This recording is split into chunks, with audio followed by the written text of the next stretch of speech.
Assalamualaikum. Bertemu lagi kita di dalam kisah-kisah seram. Kisah seram aku kali ini adalah sebuah kisah seram anak tumpang. Sebelum aku meneruskan kisah seram ini, aku mengharapkan kepada anda supaya subscribe, share, like dan juga komen tentang kisah seram yang akan aku kisahkan kepada anda. Semoga anda semua berada dalam keadaan yang baik, dirahmati oleh Allah, diberikan kesihatan dan dipanjangkan umur. Semasa anda mendengar kisah seram ini, yang mana yang baik jadikan tauladan, yang buruk buanglah jauh-jauh. Ikutilah kisah seram ini. Dalam hidup seorang isteri, siapa yang tidak mahu mengandung dan mendapatkan anaknya sendiri? Diana juga begitu. Malah sejak bulan pertama berkahwin dengan Fazri, dia mula mengharapkan agar dikurniakan cahaya mata secepatnya mungkin.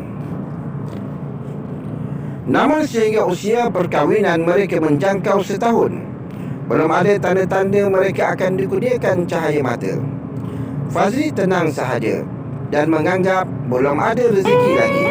Tetapi Diana sudah tarut memikirkan kemungkinan yang dia tidak dapat memberikan Fazri cahaya mata. Tanpa pengetahuan Fazri, Diana berusaha bermacam-macam cara bagi membolehkan dia mengandung. Tidak cukup dengan makan bermacam herba dan vitamin, Diana juga berjumpa dengan beberapa orang bidan.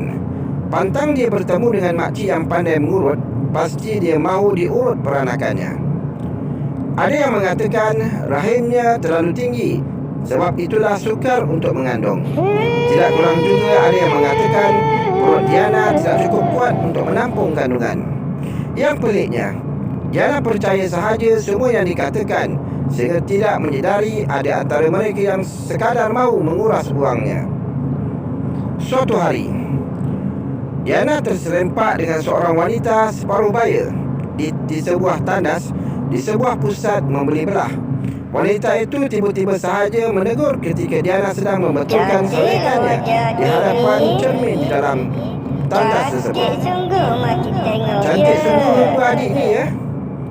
Tersipu-sipu Diana ketika mendengar pujian dari orang yang tidak kenali. Mana ada makcik, biasa aja ni, kata Diana sambil mengulung senyum malu. Betul, makcik tengok-tengok cantik sungguh adik ni. Masih belajar ya? Makcik itu meneka-neka. Taklah makcik. Diana terkejut sekaligus teruja mendengar, wow, aku nampak macam student ke? Umur saya dah 28 tahun lah makcik. Dah tua. Diana ketawa segan. Makcik itu kelihatan tersenyum dengan mata membulat. Oh, awet muda lah ni. Dah kahwin ke belum? Dah ada anak? Pertanyaan itu membuatkan Diana tersenyum kerat. Dah kahwin dah. Dah setahun. Tapi sekarang saya tak mengandung-andung lagi makcik.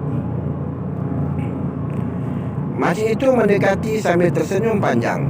Tak ada apalah, lambat sikit ni, tak lama lagi adalah tu, katanya sambil terus melekapkan tangan ke perut Diana tanpa meminta izin. Diana memaksa bibir untuk senyum. Bercakap soal anak membuatkan dia berasa tidak senang hati, lalu dia segera meminta diri. Tak apalah makcik, saya pergi dulu ya. Agaknya suami saya dah lama tunggu di luar tu. Makcik itu mengganggu dan membiarkan Diana keluar. Sampai di luar, Diana mendapati Fazri sudah menunggunya. Tapi Diana langsung terlupa soal makcik yang ditemuinya dalam tandas sebentar tadi. Beberapa bulan kemudian, Diana mendapati haidnya terlewat beberapa hari. Dadanya sudah berdebar-debar memikirkan kemungkinan dia mengandung. Namun Diana tidak mahu terlalu berharap.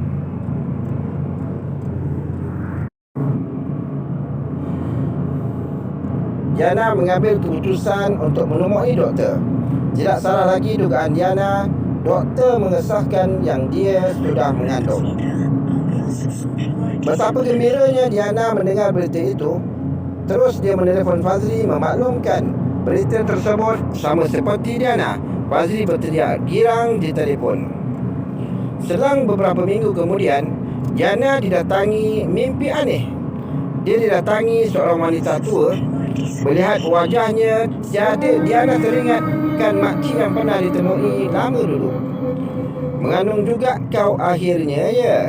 Makcik itu berkata sambil mengusap-usap perut Diana tanpa henti. Dia tidak mahu berkata apa, hanya tersenyum panjang memandang makcik itu. Mimpi bertemu makcik itu terus mendatangi tidur Diana.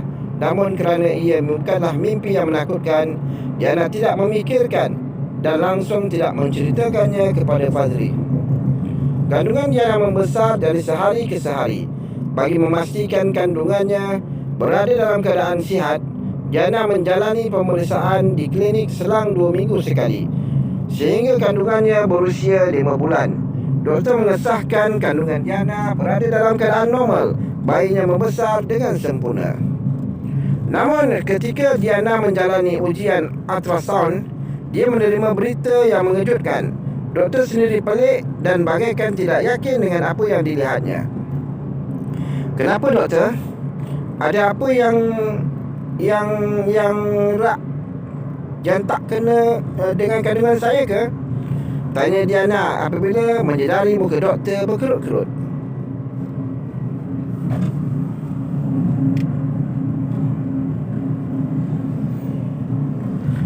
Dengan muka yang masih berkerut hairan, doktor itu berkata, saya mengesan denyutan jantung kedua. Berderau darah Diana mendengar kata-kata doktor itu. Biar betul, doktor.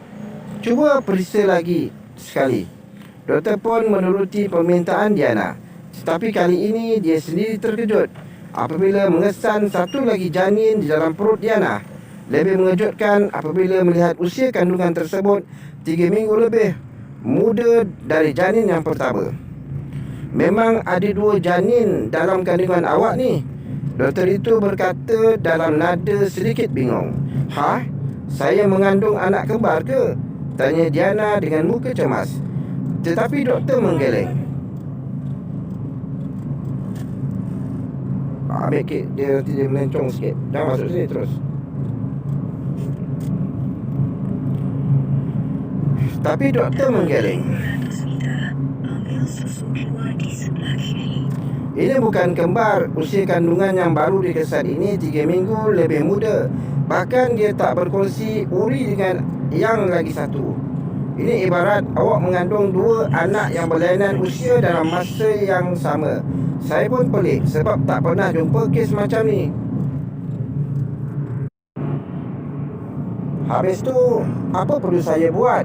Tanya Diana, sudah mula takut. Saya tak dapat nak pastikan lagi. Tapi saya minta awak datang lagi menjalani ujian dan pemeriksaan minggu depan. Kalau kandungan ini membahayakan nyawa awak, mungkin awak perlu gugurkan kandungan ini secepat mungkin. Alangkah terkejutnya Diana mendengar kata-kata doktor itu. Takut dan cemas bercampur baur. Bagaimana mungkin dia mengandungkan 2 anak berlainan usia dalam satu masa? Diana menceritakan pada Fazli. Suaminya itu turut tergamam melihat salinan gambar ultrasound yang menunjukkan gambar 2 janin dalam perut Diana. Sewaktu menjalani pemeriksaan berikutnya, Fazli menemani Diana. Dia mahu melihat dan mendengar sendiri apa yang akan dikatakan oleh doktor. Tapi kali ini mereka dikejutkan dengan berita yang lebih membingungkan.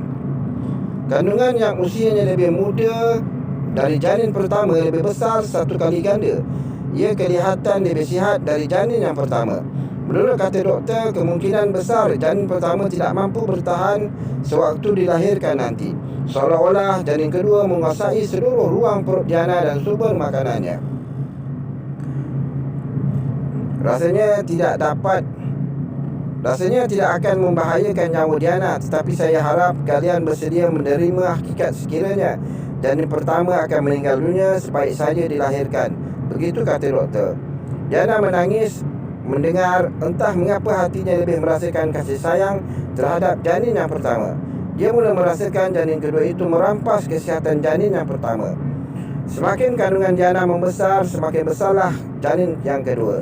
Sedangkan janin pertama seperti semakin mengecil, seolah-olah tidak cukup zat.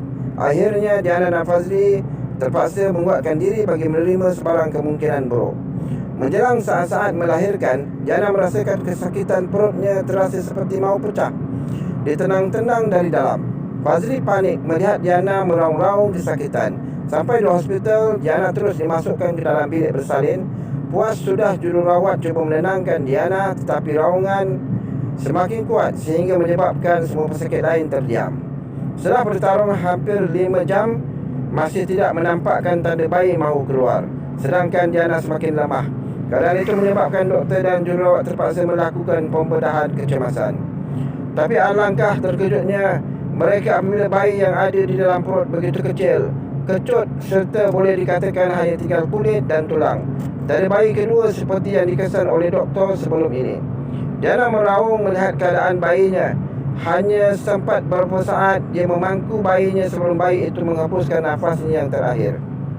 Malam itu, setelah puas menangis, Diana tertidur keletihan. Dalam tidurnya, dia didatangi mimpi wanita itu datang lagi sambil mendukung seorang bayi. Hanya sebaris ayat yang dikatakan oleh wanita itu yang membuatkan Diana menangis meroyan sebaik saya terjaga dari tidurnya. Terima kasih sebab tumpangkan anak aku. Hehehehe. Inilah kisah misteri yang diceritakan kepada kita oleh seorang pencerita yang sengaja namanya tidak mahu diberitahukan kepada anda. Namun kita mestilah merasa berterima kasih kepada pencerita. Sekurang-kurangnya memberikan kepada kita sedikit pengetahuan tentang apa yang terjadi di dalam kisah misteri ini. Inilah kisah seram yang dapat aku kongsikan kepada anda. Jika anda suka dengan cerita seram ini, anda teruslah bersama dengan channel Ceritakan Seram Locong Merah supaya anda semua terhibur. Dan aku mengucapkan terima kasih dan Assalamualaikum dan selamat bertemu lagi. Bye.